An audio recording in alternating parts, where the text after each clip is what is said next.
Thank you. The entire country is aware that for the past year, the People's Progressive Party has been speaking of its plans for the future, particularly as they relate to these elections. So I do not think that there are many surprises when the President formally launched our plans for the next 5 years at the Pegasus earlier this week, because he has been on the road explaining in great detail elements of that plan. And for those who have been following politics and the economics of our country, you would see that those plans find expression in detailed documents that are already published. We have published an overarching vision of what we are trying to do through the low carbon development strategy, the expanded low carbon development strategy. We have laid out in great details our infrastructure plans for the next 10 years,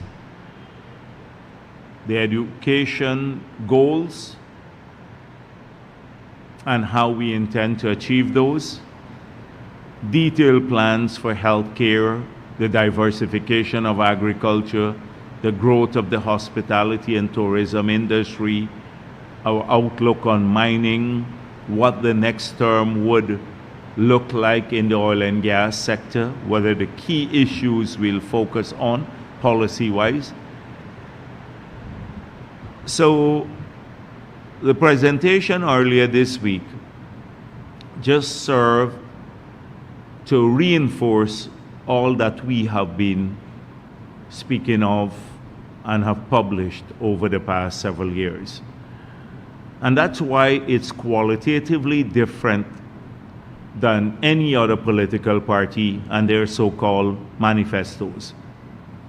Because what we have seen from all of those who have put out manifestos would be just declaration of intent and a lot of vague issues as to how they would address complex matters, or vague ways of addressing complex matters, and then a whole slew of promises on how they will spend oil money. Their manifestos don't have any depth because it's not grounded in rigorous economic analysis. And that differentiates us. And I think by now, most Guyanese are aware of this, including those who support the opposition, that this is the only political party that has laid out detailed plans for the future.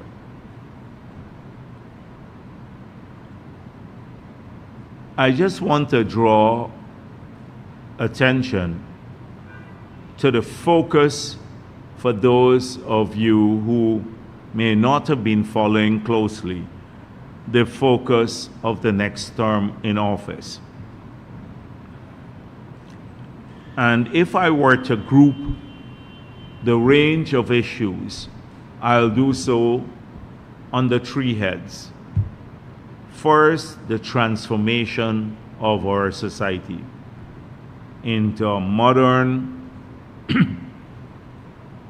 competent, efficient society where our citizens can access services easier, they can conduct business of a financial and any other nature in a more efficient manner, and they'll be able to we'd be able to generate opportunities that are qualitatively different and remunerate us at a higher level. I'm not going to today bore you with all the details of what that society looks like, because we've spoken about it before.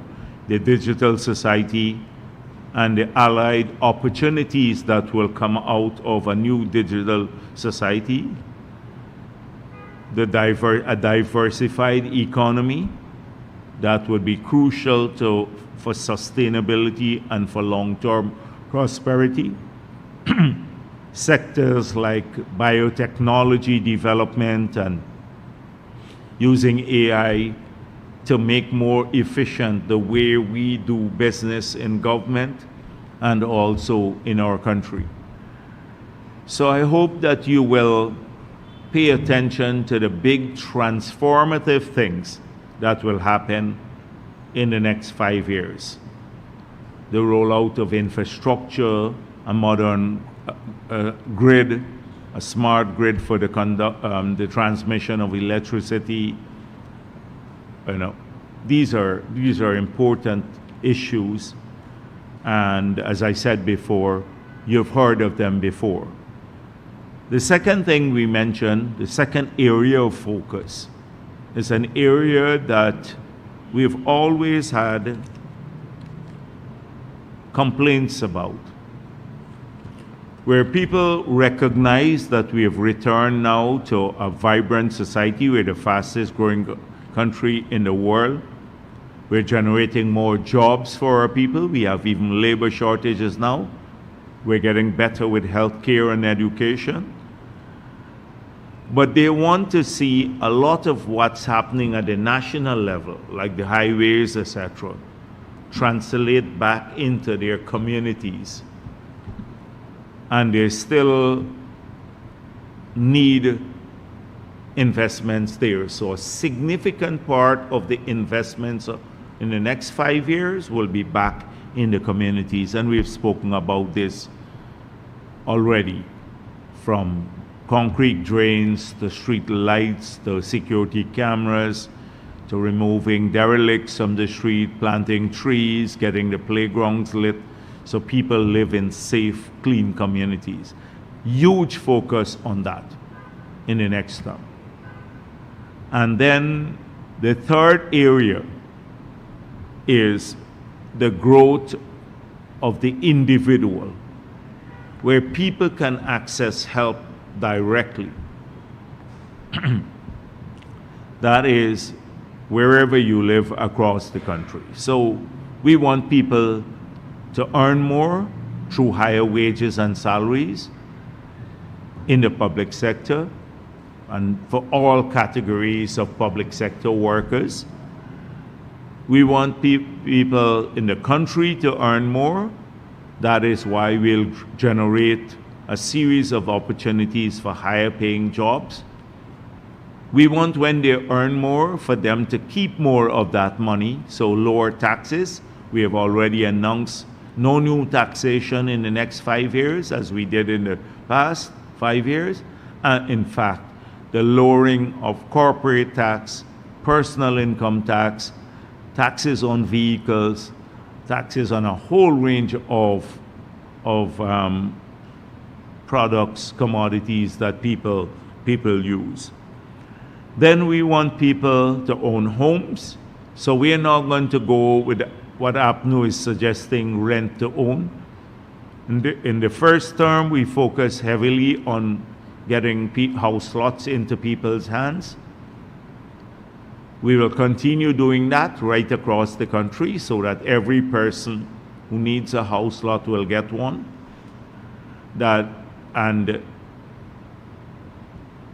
clear the backlog that we've had, because we still have a backlog. We'll be able to clear all of that backlog.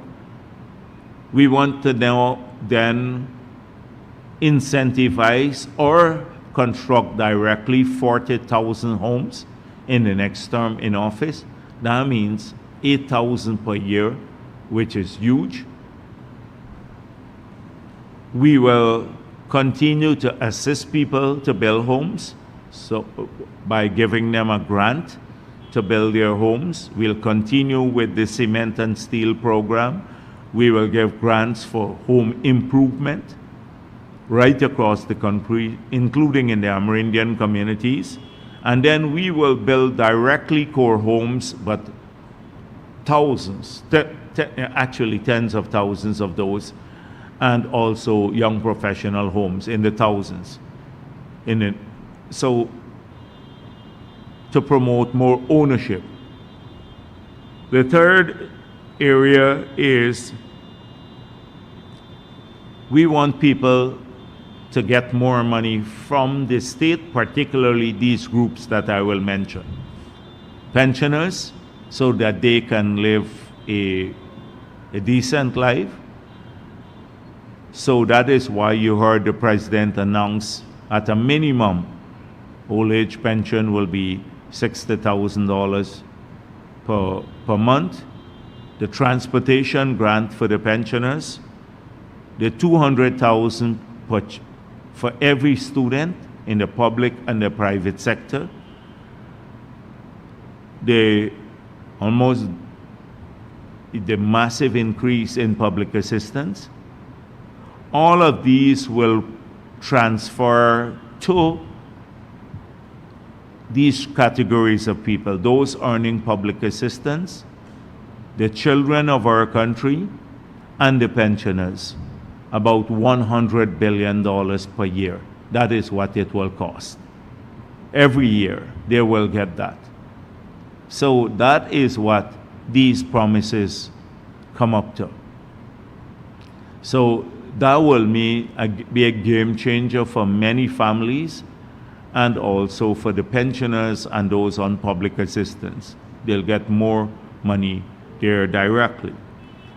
I can go down a long list of issues that would help people in their communities and in their homes.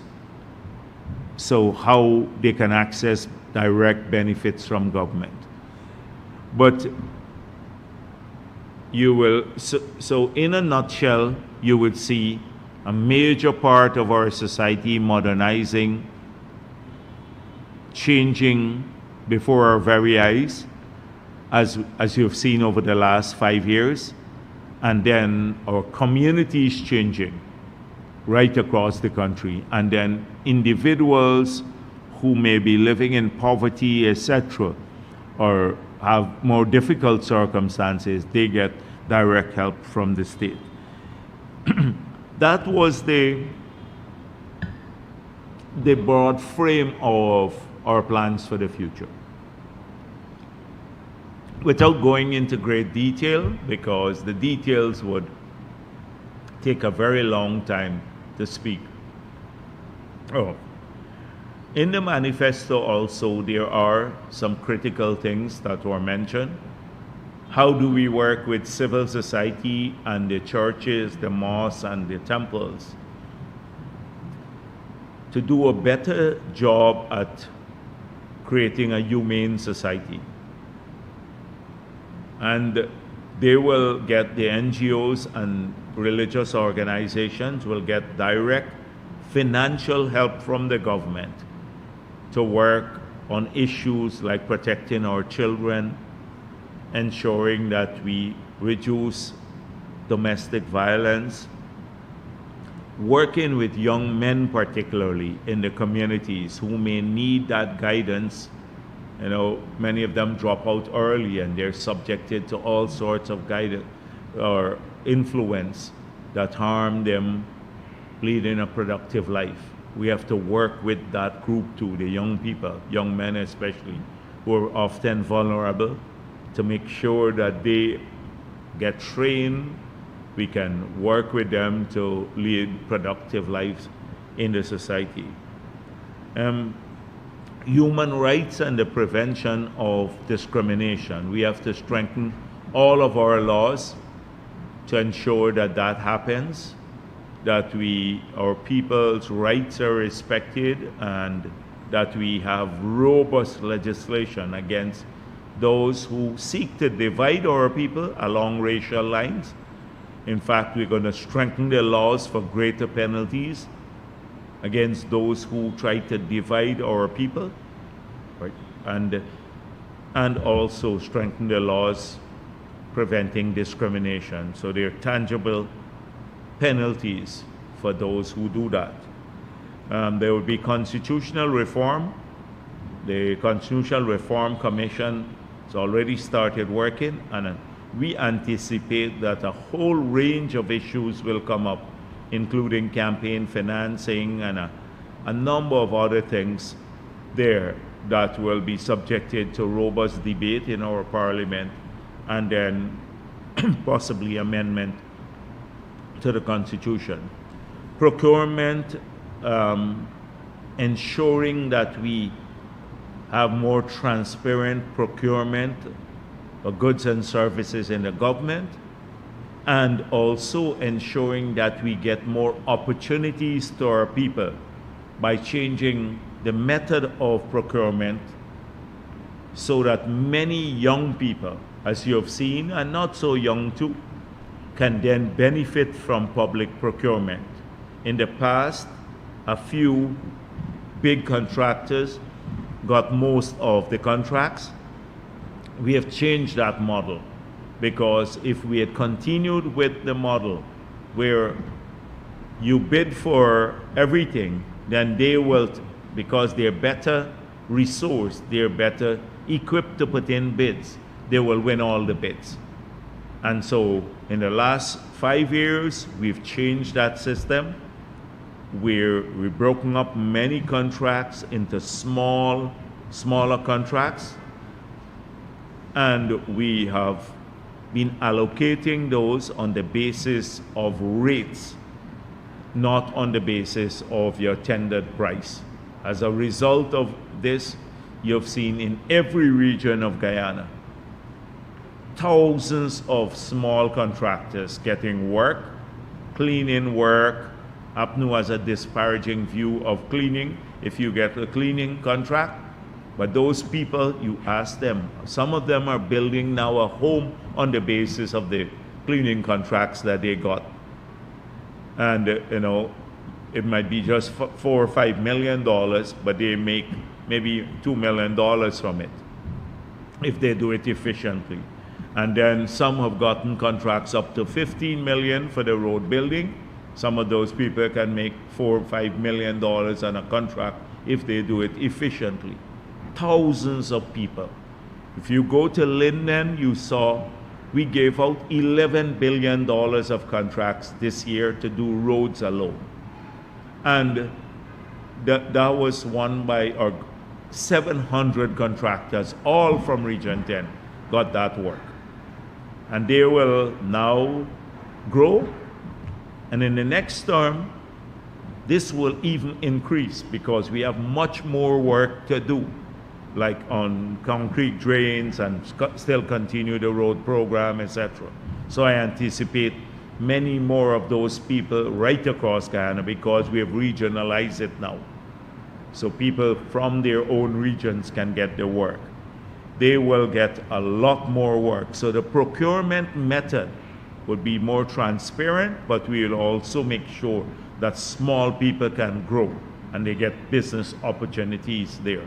Outside of the zero interest rate loan that they will get through the new development bank to start small business, we anticipate that thousands of Guyanese across Guyana will be able now to get a loan at zero interest rate. They can start small businesses.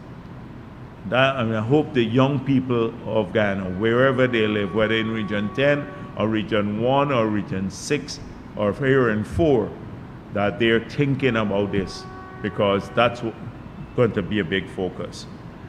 Fighting corruption would be important. That's why in the manifesto a special unit will be created to do that. The justice system and government and police and everyone, they all have to be more accountable for performance. The judiciary should also be accountable for its stewardship. People wait too long. We've increased the complement of judges. Huge number of judges more we have hired.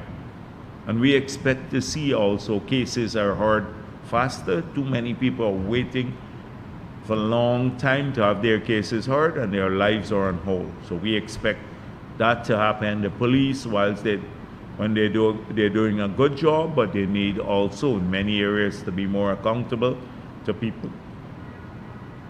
And local government, which we have had a lot of complaints about right across the country. They're getting more money now, so greater subvention, 5 million to 30 million per year now in subvention. That has increased and it will go higher. But they have to do a better job at doing the things they're equipped to do and that they are mandated to do. Now, take for example the City Council in Georgetown. They are mandated in those communities to do roads. We took over roads, drainage, cleaning, everything from the City Council. But even garbage collection, they don't even do. We have to support. So a lot of that, holding local government bodies more accountable for doing basic things in serving the communities would be an important part of that the next 5 years. I thought I'd start off by telling you all of this because, and it's not as though it's new information to you, but because these are the things we hear most often. As we do house-to-house work now, because we're doing, our activists are all over Guyana, going to people's homes, making calls, campaigning online, and the people are saying, oh, we are working now, unlike in the 2015 to 2020 period, when they didn't have a job. They're pleased with education and health development.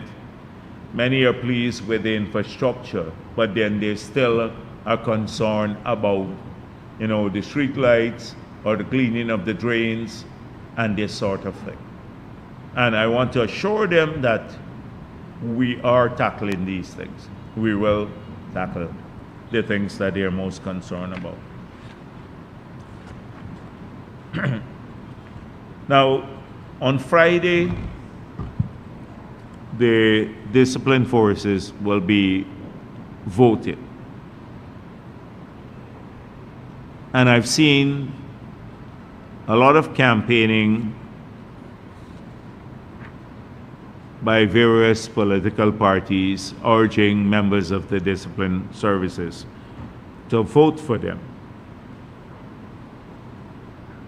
And they're within their right to do so.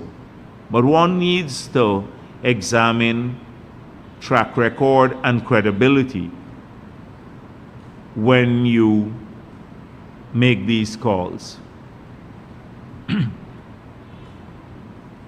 And it's not as though we have a short memory of what took place in the 2015 to 2020 period.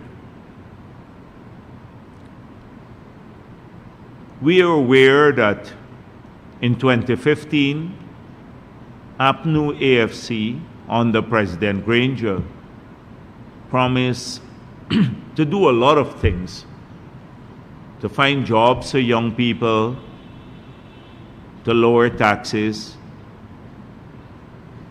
to enhance welfare, and to support the joint services through better working conditions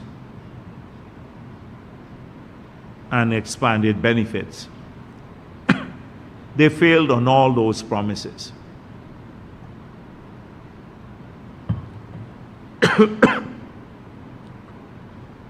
But the worst thing, or the worst act of discrimination, was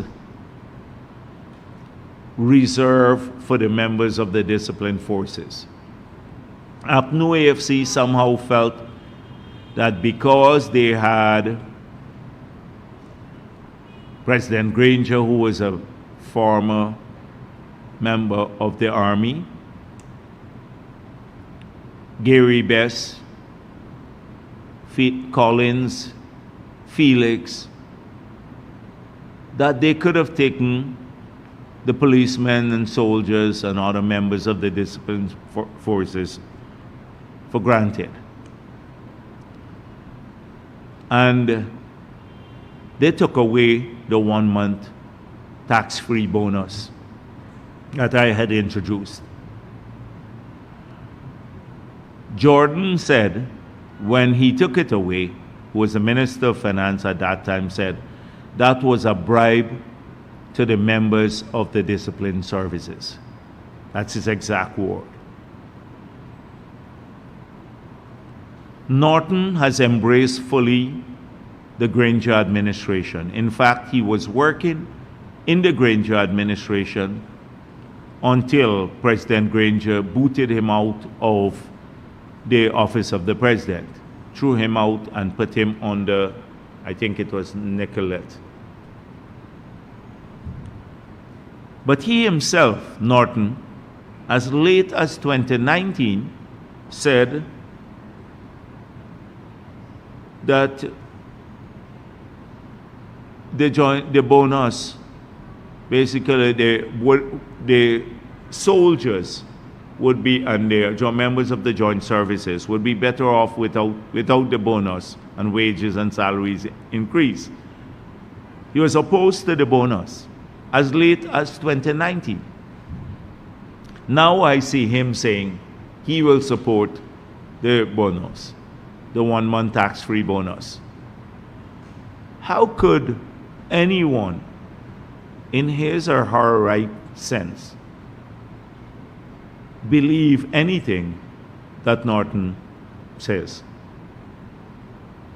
He has been vile, very vile, against members of the joint services, especially the police, calling them grossly incompetent.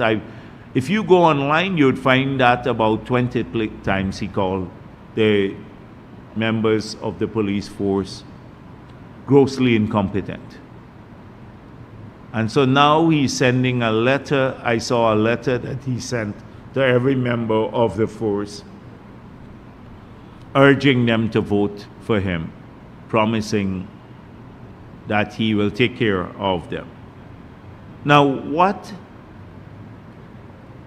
does this 1 month tax-free bonus do for the members of the joint services? And how much is it? Right now, it's $2 billion per year. That 1 month tax-free bonus is $2 billion in the pockets of the members of the joint services. That's what they took away from the soldiers and our policemen and others. We promised to return it, we did it, we kept it in place. Apart from that, wages and salaries have gone up. We changed the salary scale. We also then had accelerated promotion for many of the members of the joint services. We've invested heavily in equipment and better working conditions. And you see it reflected every day. We're now building, look at the headquarters, the police headquarters, and a place that you see it, the multi-story building on Brick Dam. But all of the police stations and where our members of the joint services and prison officers, etc., their working environment will improve over the next term. So they'll have better working conditions, better wages and salaries, and you can trust us because we did what we promised. We're back to the APNU AFC. He embraces Granger. Everything that Granger did, Norton said he's happy about. But now, just before the joint services vote, he's back at it again. And I saw Azruddin Mohammed making a pitch. This is very ironic. A criminal, making a pitch for the joint services. Up to 2 days last night, there was some incident in Berbice, and the impunity with which he operates. Like, it's illegal to use flashing lights on your vehicle. His vehicles continue to have flashing lights, and they bully the police officers on the road and make it look like it's discrimination because they jump on a live and do that. Like last night, I'm told, the routine roadblock, they ask for driver's license and insurance, and they refuse to even supply the police with it. And poking the police, well, basically trying to harass them. This guy is a pure criminal. The police will probably have to go after him after these elections, because that's when, consistent with what Starbuck News and the others are saying, that a lot of the transgressions that there's evidence for will be revealed and action taken on them. We couldn't do so in this period because it's a peculiar period, and they claim discrimination all the time. That's their victim, that they're victim. But that will end in a week's time or so. And so I wouldn't even bother with this guy. So the joint services know this. They know it. They know the political party that has kept its promise to them. And therefore, I have no doubt that many of them will be voting for the People's Progressive Party. Civic.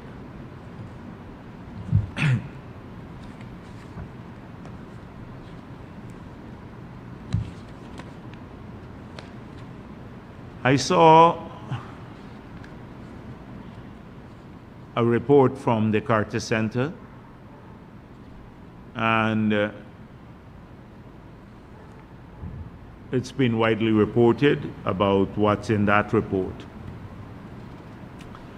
So I gave some initial comments to the media, and I don't have much more to say except that the report confirms what we have been saying all along, that there's absolutely no evidence that the list is bloated. This has been APNU's battle cry all along. They've been at this for the last several years, saying the list is bloated, that people who should not be on the list are on the list. They provided absolutely no evidence for it, and they continue until today, I saw it, to make that claim. So the Carter Center examined all the evidence, and they found no evidence of a bloated list. Secondly, they found that the election campaign is being conducted in a peaceful manner, that political parties are campaigning freely around the country, openly, and they're getting their message out. So I'm extremely pleased with those findings because they're crucial to the conduct of elections. Whether you have a bloated list or people can campaign freely or in a peaceful manner. There are other elements of the report that I've expressed concern about because they seem to have gone to Starbuck News and reported on every allegation made by the opposition. And whilst they accurately reflected them as allegations by the opposition, they didn't cover all the allegations. And I've dealt with that, with when they missed the biggest one with Azruddin Mohammed handing out money, which prompted GCOM to issue a statement saying that it's illegal to buy votes or to be paid for your vote, and which also then prompted, I believe, APNU to call for a ban of the cell phones in the polling places. How could they miss that big one? That's the biggest one. Voter buying is illegal vote buying is illegal in many countries. But nothing in the report on that, although these allegations have been in the public domain. In fact, you see videos have surfaced to that extent. They miss that. They miss the fact that people were beaten up. The doggy matter has been in the public domain. The spokesperson for the Win campaign beats a woman brutally who went to collect payment for going to a meeting. How did they miss that? How did they miss the fact that Brian Max, who is a candidate on that party's list, threatened to kill the Minister of Education? But they reported on allegations that somehow Win didn't get some space to hold their rally in somewhere in the country, which is an allegation, not true. So they could have done better in that matter. And then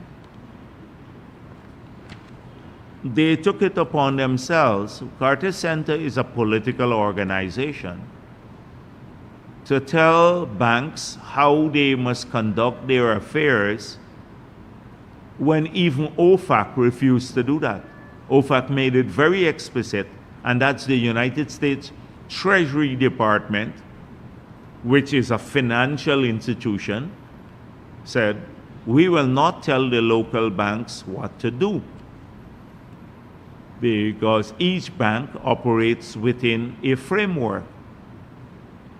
So I find that very strange. And what I find very strange also is that this report, I tried to find a counterpart of the report in 2020, just before the elections, and all I could find was a report of a similar nature. This was done somewhere in weeks before the elections too, or a few days before the elections, but it had nothing about allegations. Nothing about all the allegations. But then you had more than allegations. You had the APNU. So they now said PPP is using the vehicles to travel around. The president is still the president of Guyana. The prime minister is still the prime minister of Guyana. In fact, after the elections, APNU, 5 months after the elections, you had ministers of government using state assets when they had already lost the elections. And they said, oh, some people are still going using state vehicles. So you expect the president not to go with his vehicle?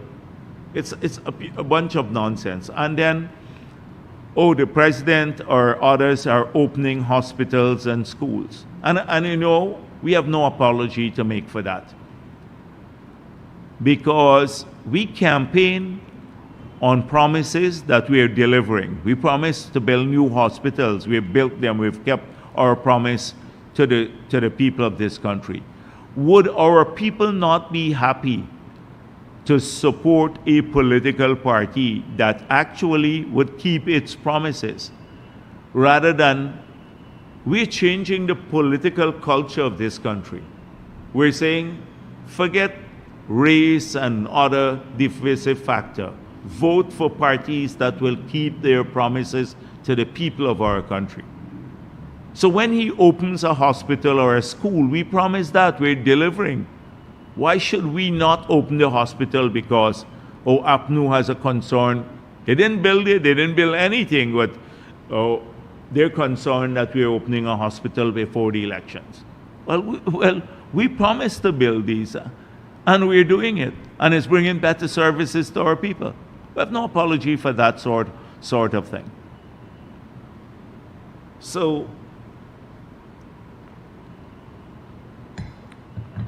I don't want to get into the too many details, because overall, although we find it very strange they would issue a statement like this, almost supporting opposition allegations, when never did in 2020. The APNU AFC spent $419.5 billion, not million, $1 billion, after the no confidence to the election date without parliamentary approval. When you talk about abuse, that's abuse.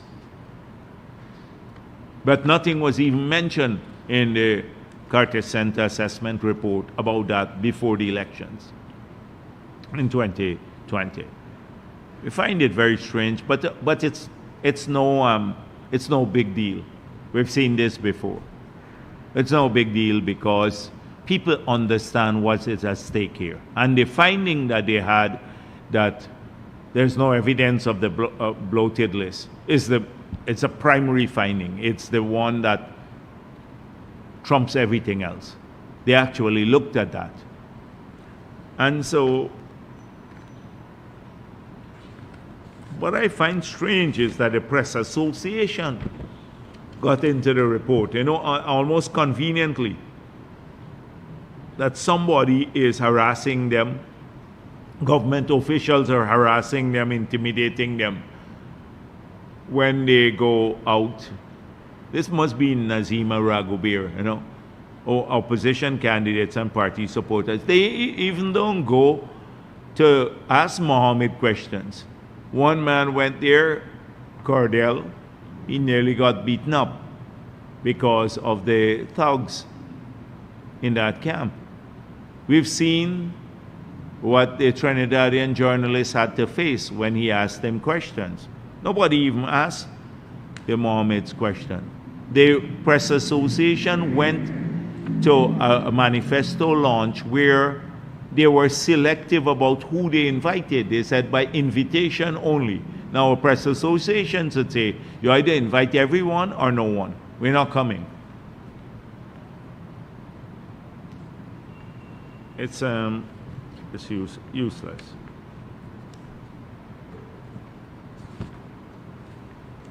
So this brings me, since I'm talking about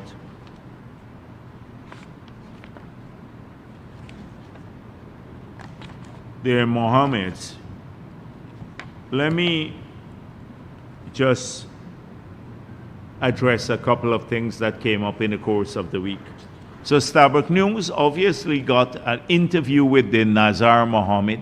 I think they get a special reporter who has a close connection with the camp, that camp.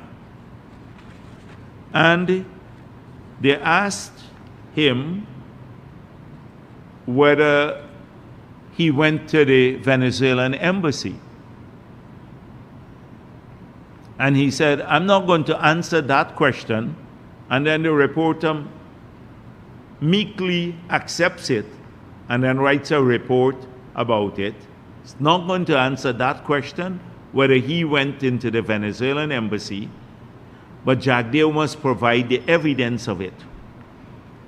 So, when the accusation came out, they issued a statement quickly that Azruddin Mohammed never went to the embassy. Why can't they say the same thing here? Nazar Mohammed never went to the embassy. Because he went to the Venezuelan embassy. And he knows also that the entire public wants to know what he was doing there. Was he getting information from the Venezuelans to help their campaign? Was he trying to flee Guyana? Was he there for a benign purpose? But how benign could it be? If weeks before the elections you go there, nobody wants to go to Venezuela now? Why would you want to go to Venezuela at this stage? Especially in light of several U.S. congressmen saying he's Maduro's puppet. The Mohammeds are Maduro's puppet. And especially in light of reports that Venezuelan generals were linked to the gold smuggling in Guyana. Now, Starbuck News did something here, an editorial, and it says government and the elusive gold smuggling trail. And it speaks about Curacao and the gold that went to Curacao. Now, the Mohammeds are linked to that. And it says that we're not doing a good job at investigating all of this.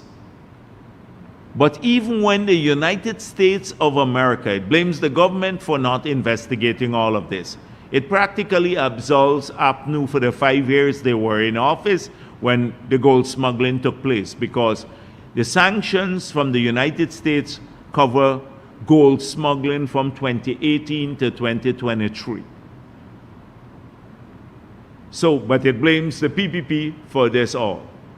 And it says we're not doing a good job of exposing this. But when it's exposed, they're covering it up, the Starbuck News. Here it's exposed. They smuggled 10 tons of gold in that period, and Starbuck News doesn't even see that as a problem, but it sees an opportunity to blame the government.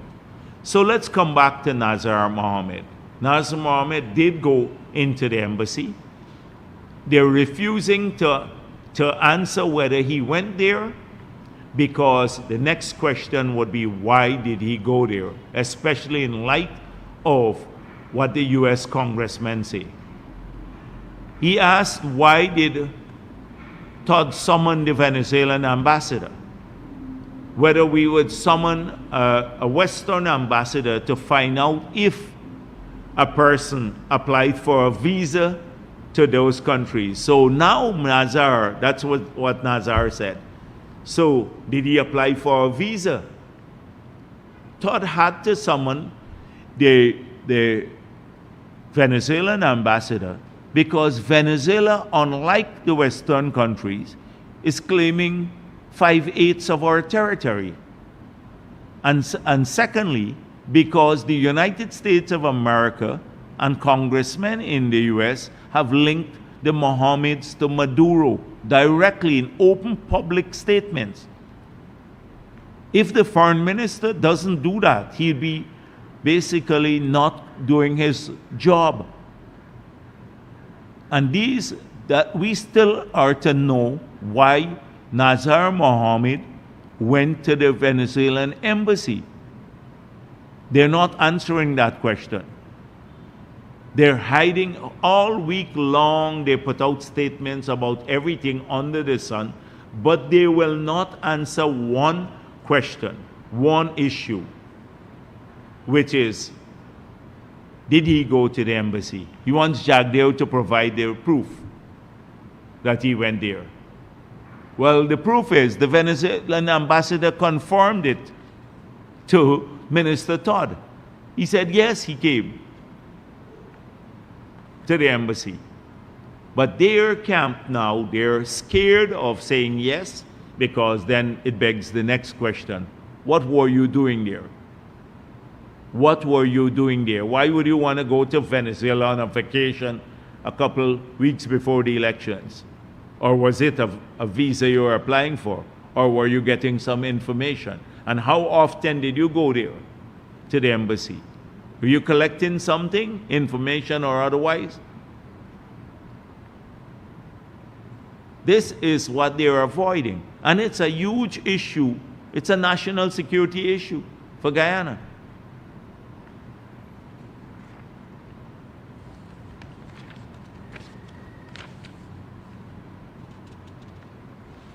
So all they could have done is to have a simple statement. He did not go. I'm still looking forward to them putting out this statement to make me a liar. So if they say no, then I would be the liar. And they can easily do that. Now, during the course of the week, also, Hannah Mohammed promised a bombshell. And the bombshell was supposed to be some statement from OFAC where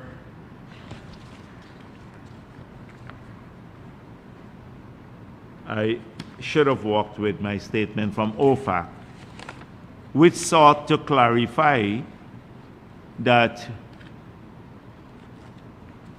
the accounts that were closed locally should not have been closed.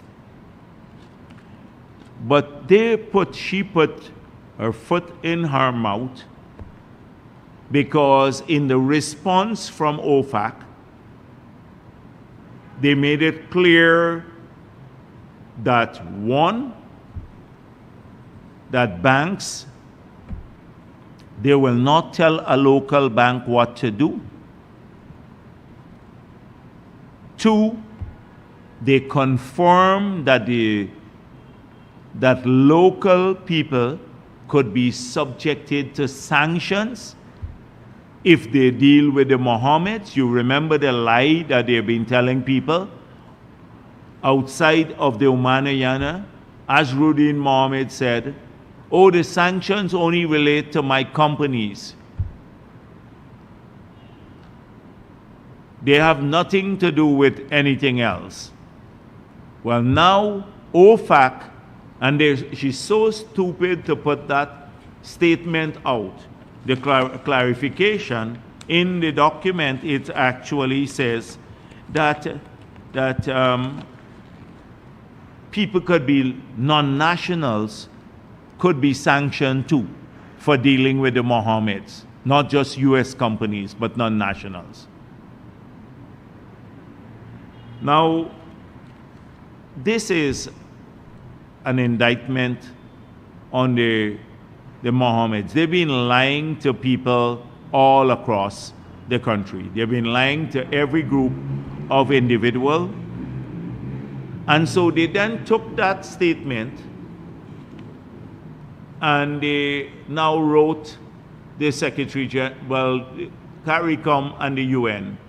It's all a PR. Nobody will pay any attention to them. No CARICOM country or the United Nations will tell a local bank how to conduct, or any bank for that matter. Now we know it's not just the local banks that close their accounts, there are others who close their accounts too.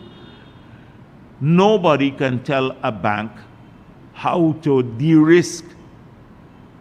Not the Carter Center. Now the Carter Center acknowledged that globally that there is this process of de-risking.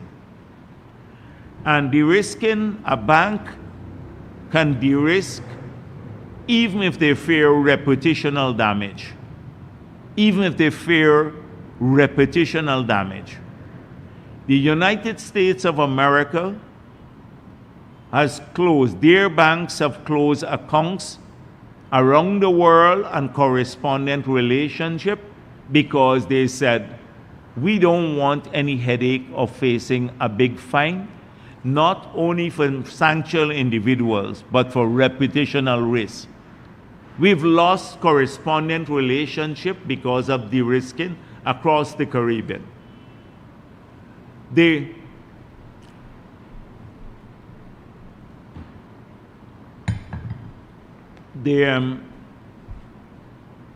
This has happened. So when a local bank operates here in Guyana, they will safeguard themselves. They don't care about what the Carter Center says. Tell them, oh, don't de-risk, but the US banks are busy de-risking. Every U.S. bank is doing this, but the locals must not do that. If they lose their correspondent relationship, the Carter Center can't help. They put at risk the banks.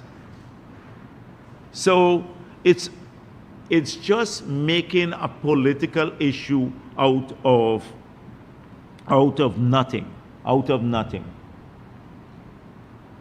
They would write the UN Secretary General, they would write anyone else, and nobody will tell a local bank, or in fact any bank, foreign bank, local bank, etc., how to conduct their affairs. Because if they lose their banking relationship, they might as well shut down the banks.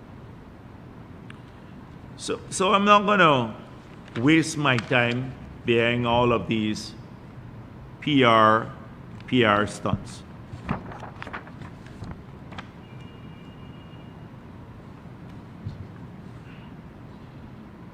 I've seen this Starbrook at it again, Starbrook News. So still no evidence that the PPP created 50,000 jobs, as though we got to prove to them. In fact, it might be closer to 80,000 jobs. We are very conservative. Might be closer to 80,000 jobs. Now, not 50. You walk down, or we must go to I must call the editor of Starbrook News and prove to them. Now, all the promises that APNU made, they can't find any fault with them, all of these wild assertions that you have. But they took on 50,000 jobs. You go to a construction site today. A couple days ago, we met with some people here at Freedom House, and there was one local contractor, I think he's from Mucka, and I was talking about jobs, finding jobs in the areas. And he said to me, he's a very small contractor. I can't find labor. I have 4 Venezuelans working for me. And he is a small contractor, very, very small. He has 4 Venezuelans working for him because he can't find local labor. That is the situation from when? In 2015 to 2020, that I used to be the leader of the opposition office, and every not thousands, maybe hundreds of people used to walk in there. They're looking for work. The taxi drivers were concerned things were slow. APNU had banned used tires. They were not getting work. People were not traveling. There was no money in circulation because they were taxing people too much. From that era, from 2020 to now, I go across the country. People don't come up to me anymore and say, we're looking for work. Rarely, or maybe in a few instances, very few instances. They're all working now. Thousands, tens of thousands of people are working now in this country. People are coming in here to work. So they want us to go and prove this. If I were to do this, I'd end up with probably 80,000 jobs or more if we do this properly. So they still give these headlines. It's almost as the campaign. They wage a campaign in the Starbrook News now against us. So they take every promise we made. So the next one they had was,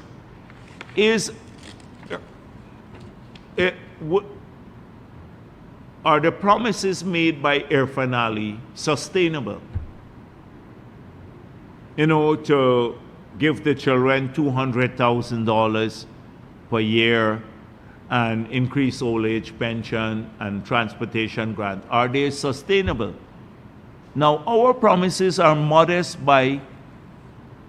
when compared with APNU or anyone else, all the others, or AFC. They never ask them if their promises are sustainable. But are our promises, which are modest, basically based on what we know the country could afford. That's why we say at a minimum, like for old age pension, because if the revenue does better, you can actually do better. We don't overpromise. They ask whether our promises are sustainable. But never ask that when Norton is promising like raising the threshold to 400,000. We raised the threshold from 65,000 to 130,000. We'll raise it again. We doubled the threshold that people below the 130,000, like the joint services, they're voting again. And so if they were earning $66,000 a month under APNU, they started paying taxes. Now you have to earn over 130,000 a month to start paying taxes because of the increase in the threshold. APNU said a figure, unbelievable figure. You know it's not sustainable, but not a word. They report it faithfully. APNU promises 400,000 increase in threshold without one question about whether it's sustainable. If anything is sustainable, it's what we have promised, because we kept every promise from 2020 to now, and we have planned for the future. We're the only party that plans for the future.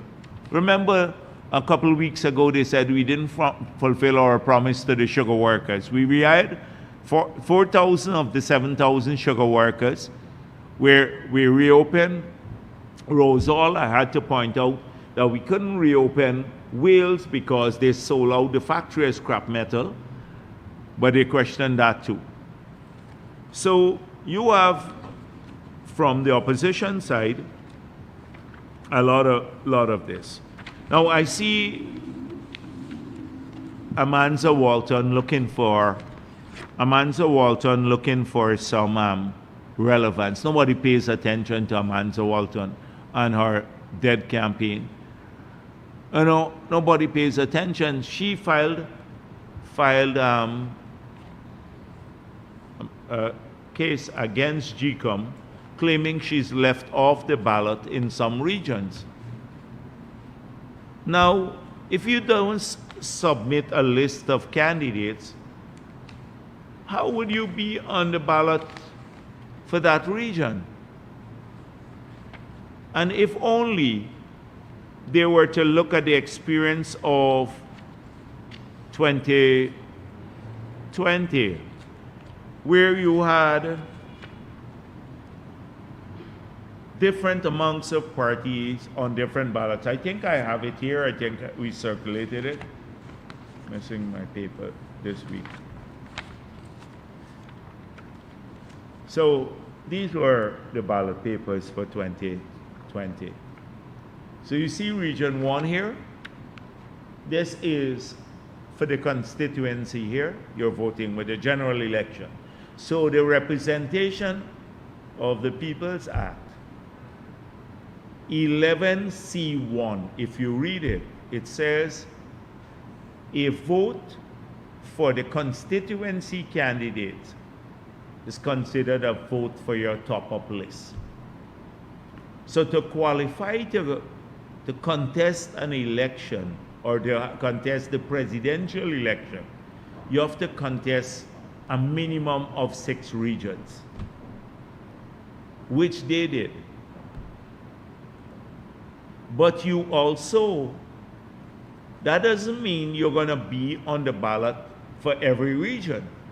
You have to submit the geographical candidates for every region to be on that region. She did not submit the geographical candidates for several regions, 3 regions. So if you don't submit geographical candidates for those regions, how do you expect to be on the ballot for those regions? It's nonsensical. And this can be borne out here by looking at the ballot papers for 2020. So Region 1, you had 5, this is the general election and this is regional election on a ballot paper. So 5 parties here on the general and 4 on the regional for Region 1. Region 2, you had 8 parties on the general and 5 on the regional. So for you to be here on the general, you have to submit a list of geographic candidates she did not submit for 3 regions, and she wants them to put her on these regions, her party. It's as simple as that. It's just a lawsuit designed to draw attention to her because she has no campaign whatsoever. I'm going to end there this week. We have a flyer that we've done for the Amerindian communities. I hope that you look at it about what the next 5 years will look like in the Amerindian communities. It's comprehensive. It builds on the plan that we have laid out in our manifesto. It speaks about the major changes in those communities, like along the coast in the past 5 years. And so I hope that many of you would be able, rather than me going through the flyer here, that you would be able to take elements and report on these. Thank you very much.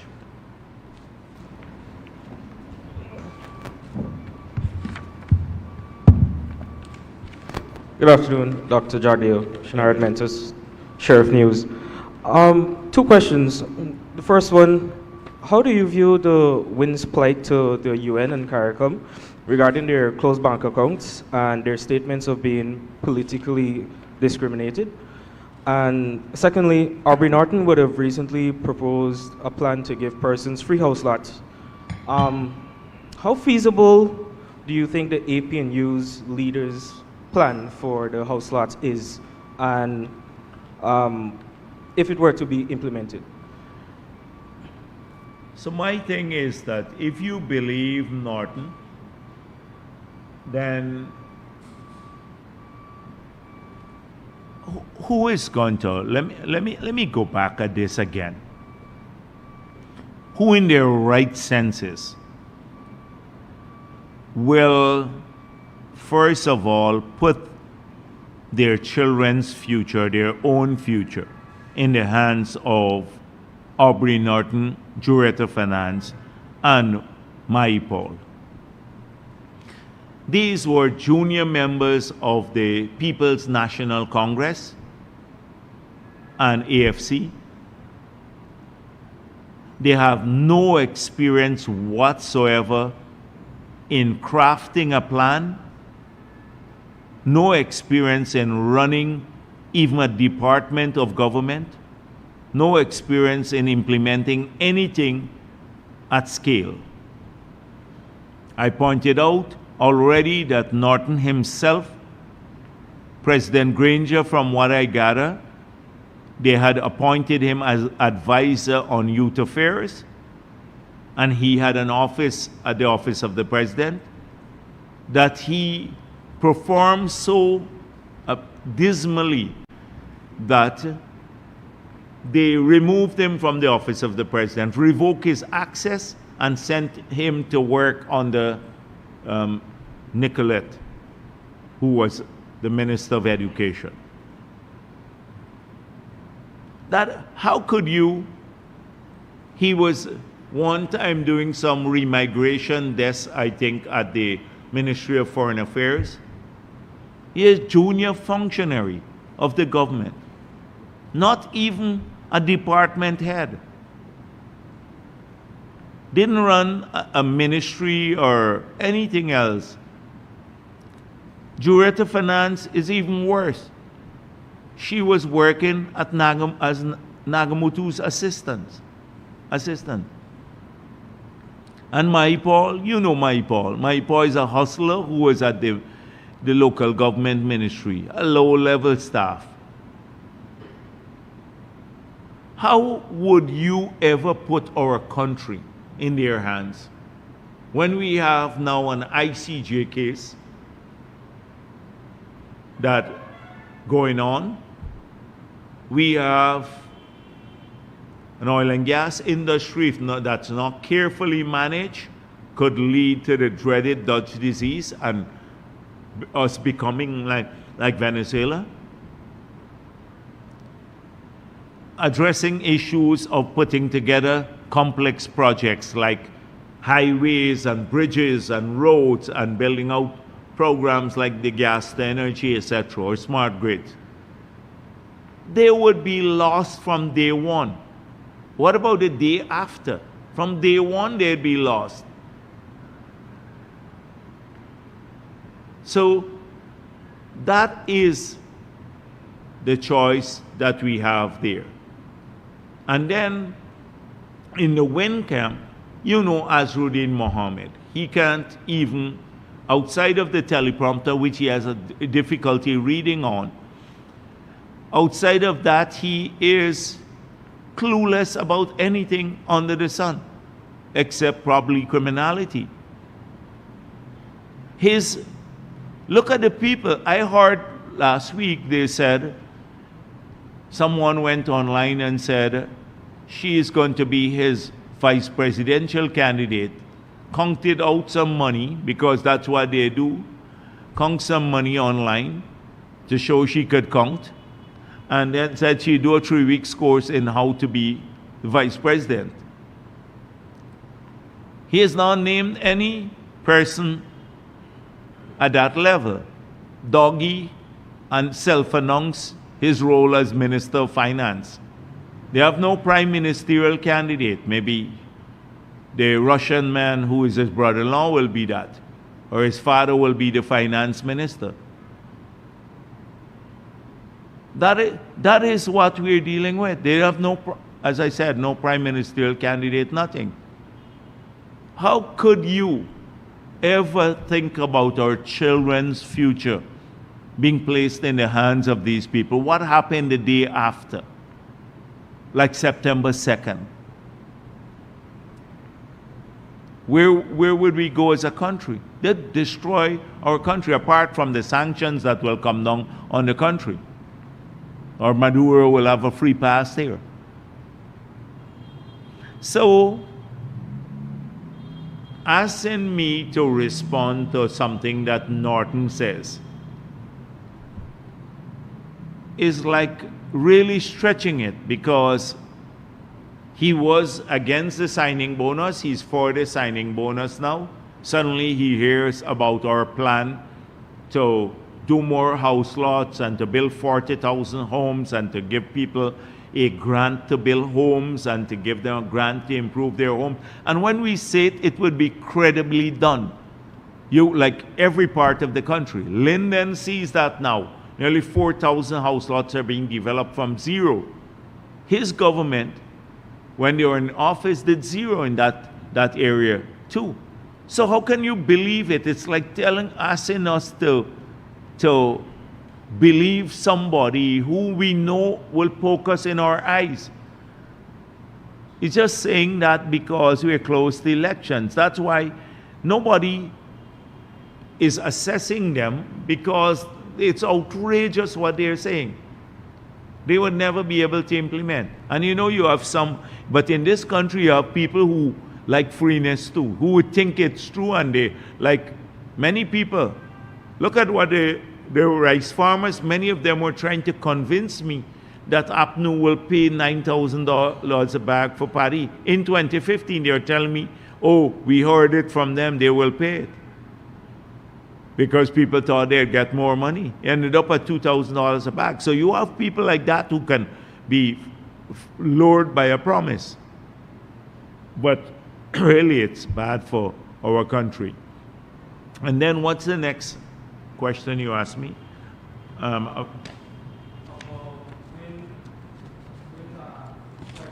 Oh, don't worry. That's all PR stunt. They're making it seem as though it's normal. So I'm writing the UN Secretary General. I'm writing the CARICOM Secretary General. The vagrant can write the UN Secretary General. A vagrant on the street. Anybody, even Mad Max could write the Secretary General. It doesn't mean anything. The first thing the Secretary General, well, it wouldn't even get up to the Secretary General. The first thing the staff would Google, they'll Google Mohammed, and they will see Reuters story pop up. accused of smuggling cocaine from Colombia, laundering money for Russian mafia, and gold smuggling. They'll see tax evasion. They will see paper shorts matter, killing of paper short pop up, and him linked there. They will see the torture by the Mohammeds. You think these people will then tell the bank, the UN Secretary General will tell a local bank what to do, or any bank in the world. Banks operate under different standards. Even the Carter Center acknowledged that. The Carter Center said, oh, please don't de-risk this much. That's what basically they're saying. Oh, we recognize there is de-risking, but don't do that here. But you think any bank will listen to that? When they lose their correspondent relationship? And look at Hannah's thing too. Look at what it says. It says, however, in all 3 paragraphs actually, which she released this. I would never release this if I were her. After query, this just put them in more hot water, because all along they're right extremely grossly stupid people to put this out.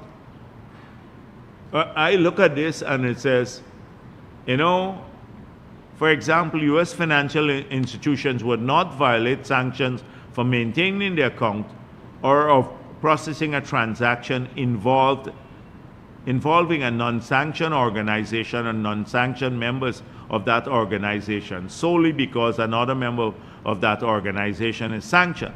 However, U.S. financial institutions would be prohibited from engaging in such transactions if the sanctioned individuals has an interest in the account of transactions. So when you think a bank will risk that? If your candidate has an account and Mohammed gives them some money, he says he's financing it from his own proceeds. They can be sanctioned here, right here in paragraph 2 of what they released. They thought this was a great response to a query. And then the next one says, non-U.S. persons could also face sanctions or sanctions risk for certain activities involving sanctioned persons, such as providing material support to them, You can risk being sanctioned by the U.S. if you provide material support to the Mohammeds, the financial, material, or other support to them. That means a kind of association. It's in the response. And thirdly, it says, please be advised that OFAC will not direct an entity to conduct activity that undermines its policies and procedures. That's the bank. OFAC will not direct the banks to conduct activities that undermine their policies and procedures. And they have policies and procedures within these banks that are linked to the Financial Action Task Force and de-risking. Three blows to the Mohammeds in the document that they released. They released it. Confirm all that we've been saying all along. And they confirm now that it's not Jagdeo who sanctioned him, as he's been saying to everybody. If Jagdeo sanctioned him, he should have written to me about, instead of OFAC.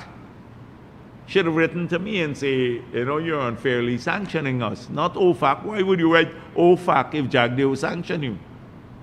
You see him everywhere in all the public meetings. He's saying, Jagdeo sanctioned me, Jagdeo sanctioned me.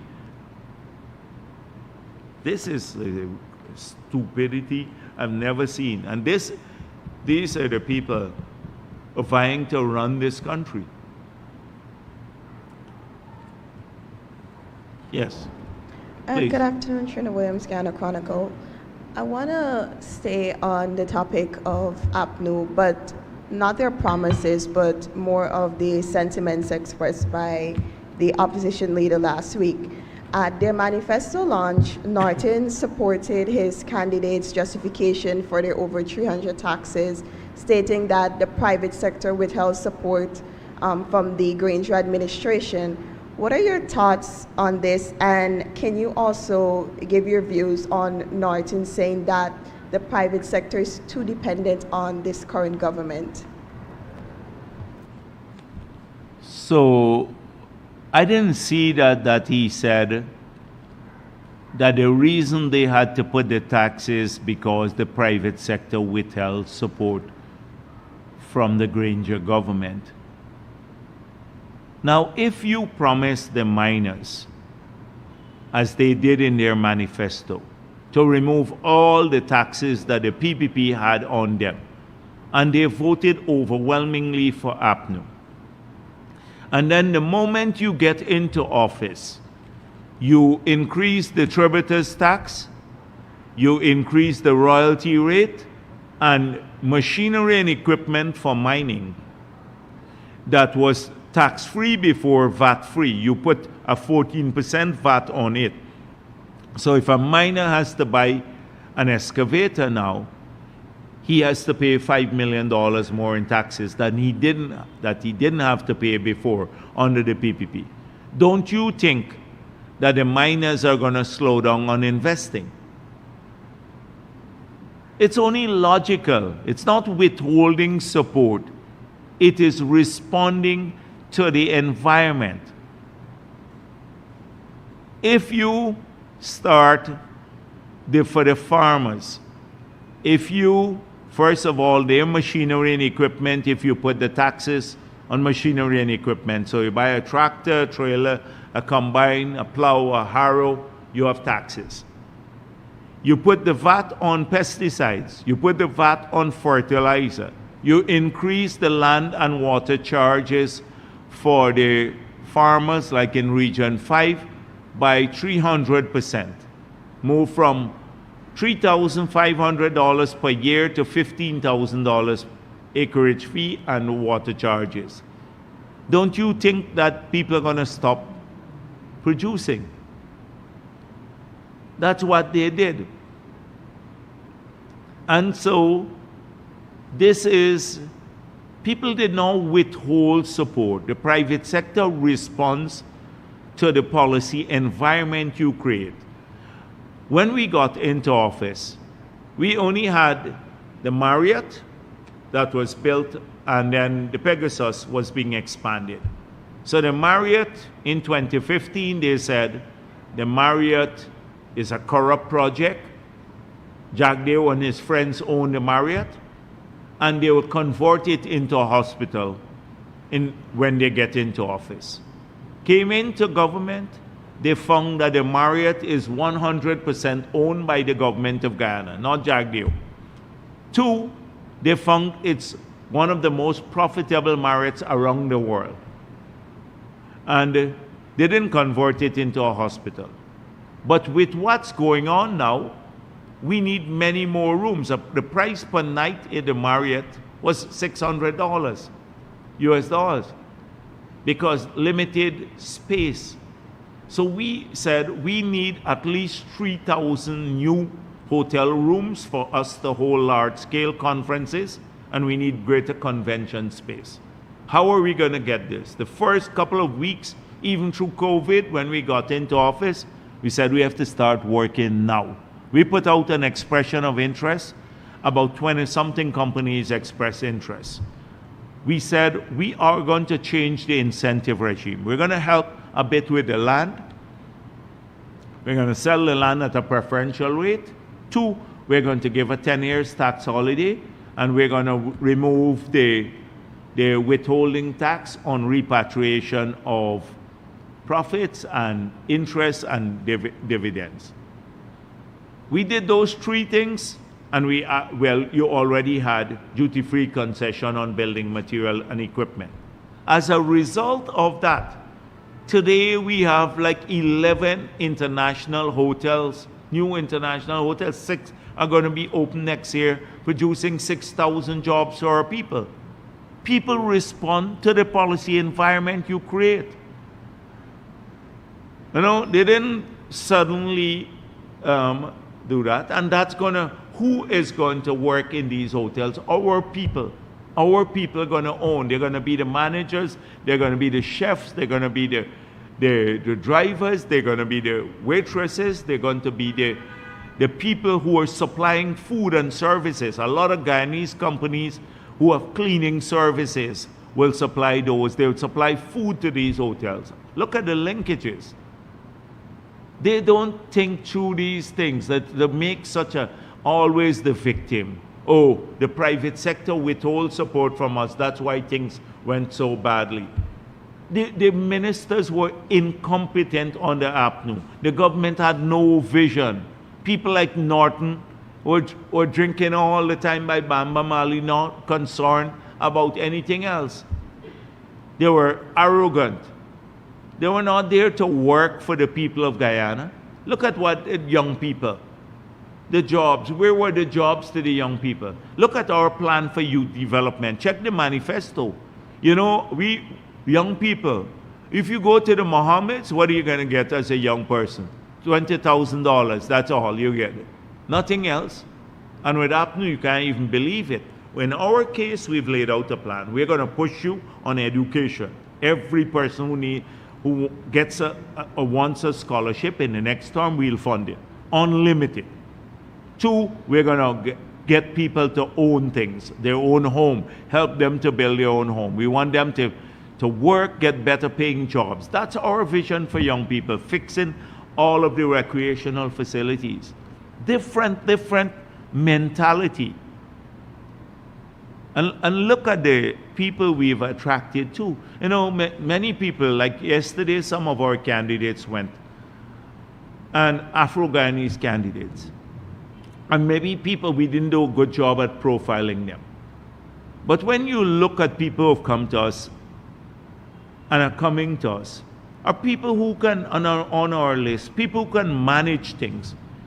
Kofi Darimple is the Dean of the Faculty of Engineering at the University of Guyana. He's one of our candidates. He's a scientist and an environmentalist, but competent. You have Erica Ford, who is the REO across there, articulate young woman, very competent. You have Tandai McAllister, who is a senior officer in MARAD, who came to us. James Bond, competent.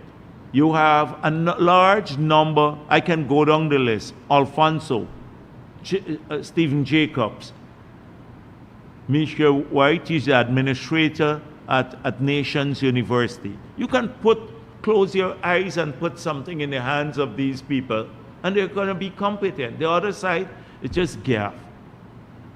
Look at our candidates and people all across.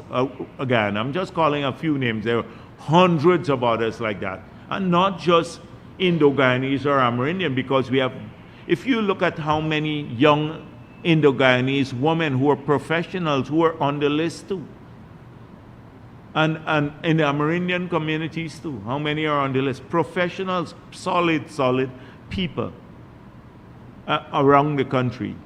And that's what we're going to train. That's the next generation for us. That's the generation of leaders. We're thinking about the future. Look at the other side by contrast. It's Doggy and a couple others. And then I don't know what the APNU side is doing. So coming back to the key issue here, it is Norton likes to play victim. I think I have it somewhere. He went somewhere there. Oh, he promised bad behavior. Look what he goes to. APNU takes rally to Belladrum, vows to end political discrimination and victimization. That's all they talk about. So, we did badly because someone else victimized us, the private sector. They didn't invest. I don't want to use a bad word, but if you mess up, if you don't provide incentives, people are not going to invest. All their life, political discrimination and victimization. That's why they failed in the last 5 years. We discriminated against them when they were in government, so they failed. Now, you remember Nigel Hughes and him justifying all of these taxes? They said the reason there was a fiscal imperative. For them, it sounds nice, a textbook thing. It was a fiscal imperative that they had to increase taxes and remove the children grant. And I asked, what's the fiscal imperative? And they can't explain up to now. Because you only have a fiscal imperative if you, like you had to meet a particular budgetary target, a target of level of fiscal deficit. But how come you can spend more money on food in government and travel for government ministers and health care abroad for government ministers, and you can't find the money to give the children their 10,000 grant? You have to take that away to fund that. That's the fiscal imperative. So this is, it's like, I go over this a lot and it infuriates me. It infuriates me because how could sensible people even pay attention to what Norton says? He talks a whole load of crap like what he just said. Private sector discriminated against them in the 5 years. Look at everybody. Look at the people in Linden. Look at the people in Linden. They pour their hearts out in the campaign. They voted APNU in 2015 overwhelmingly. What did they do? Zero. Instead of some of the money that they spent, the Durban Park, that 1.6 billion where 600 million is missing, that fiasco there, could have built maybe 5,000 house lots in the people in Linden. Then they chose to do that because you made money from that. Didn't want to do that. Yes. Secondly, GCOM has taken the position that there will be no special provisions for offshore workers to come onshore to vote. And some workplaces have made it clear that these workers who wish to vote will not be paid for that shift. Does your party plan to take any measures to ensure that offshore workers are not disenfranchised, given the challenges that they are facing? So contrary to public belief, we can't tell GCOM what to do. You know, APNU makes it seem as though GCOM responds only to the PPP. And so we'd have to examine it because we cannot tell GCOM what to do. But I hope that people will be given the time off to vote. I hope that they'll be given the time off and with pay too to vote. That's my hope.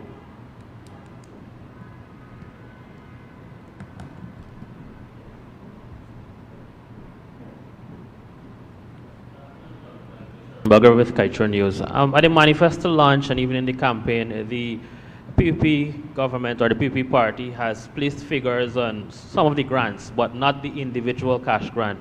They just said bigger grants, but they didn't put a figure to the cash grant that they give every citizen over 18. Can you say why has the PPC not done this?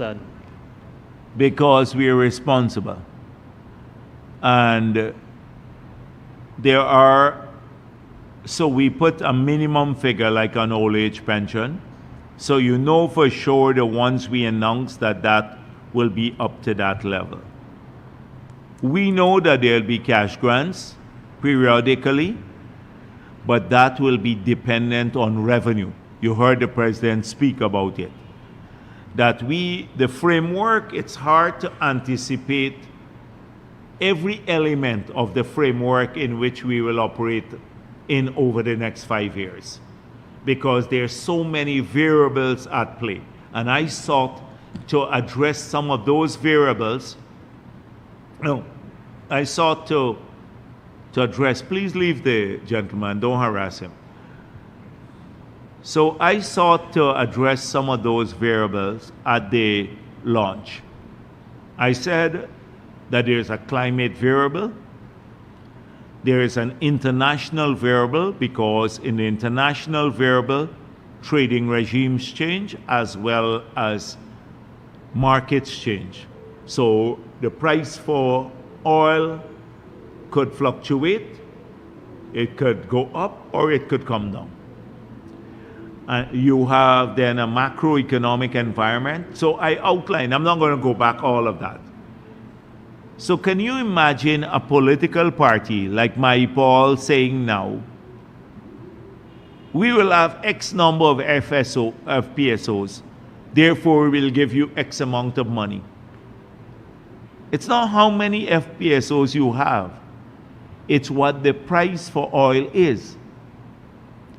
If anyone tells you that they can see clearly the framework for the next 5 years, then they are lying to you.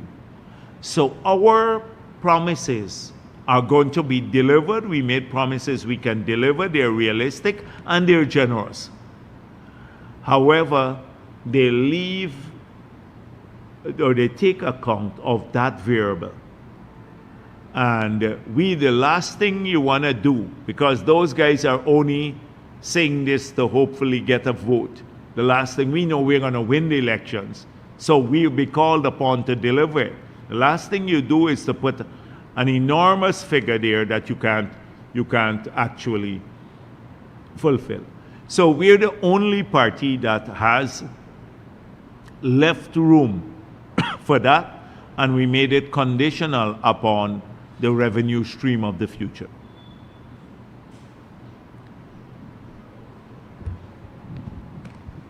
Good afternoon, Dr. Jagdeo. Mikhail Rodriguez for Yes. Daybreak News. As one of Azadine Mohammed's mantras on the campaign trail is that they're saying they're not accepting losing the elections because they have done the numbers. This has been said on several occasions. They're not And even- accepting losing the elections? Yeah, and even hinting at creating chaos.